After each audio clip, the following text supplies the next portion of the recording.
Hey, I have a question for you. What do you live for?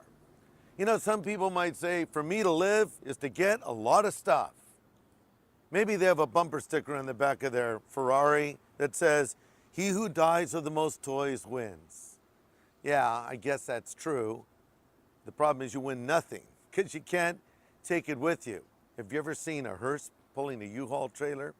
Another person might say, well, for me to live is pleasure, just have as much pleasure as possible in this world. And there is pleasure to be had in this life, but if in that pursuit of pleasure we forget God, we're just wasting our life. The Bible even says, she that lives for pleasure is dead while she's living. Another person might say, well, for me to live is to get even. You know, someone got me and I'm going to get them. I don't get mad, I get even. You know, even that is such a stupid way to live with a grudge and bitterness and anger. That's not the way you want to live. Hey, here are the words of a man that lived 2,000 years ago that knew what mattered in life.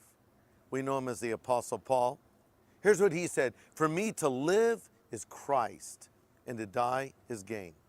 That doesn't mean when you live for Christ you can't enjoy life in this world. Doesn't mean you can't have pleasures. But what it means is you have your priorities in order. Paul understood that the most important thing in life was to live for the God who made him. Listen to this. You were created to know God. C.S. Lewis put it this way: seek heaven and get earth thrown in.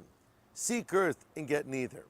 And I think what Lewis was trying to say was, if you seek earth, meaning that you just live for the things of this world, you don't really get much, because you're sort of like the dog perpetually chasing his tail. But if you seek heaven, which means that you put God first in your life, you get earth thrown in. You get the pleasures and joys of life, but you have your priorities in order, because you can say, like the Apostle Paul, to live is Christ. And you know what?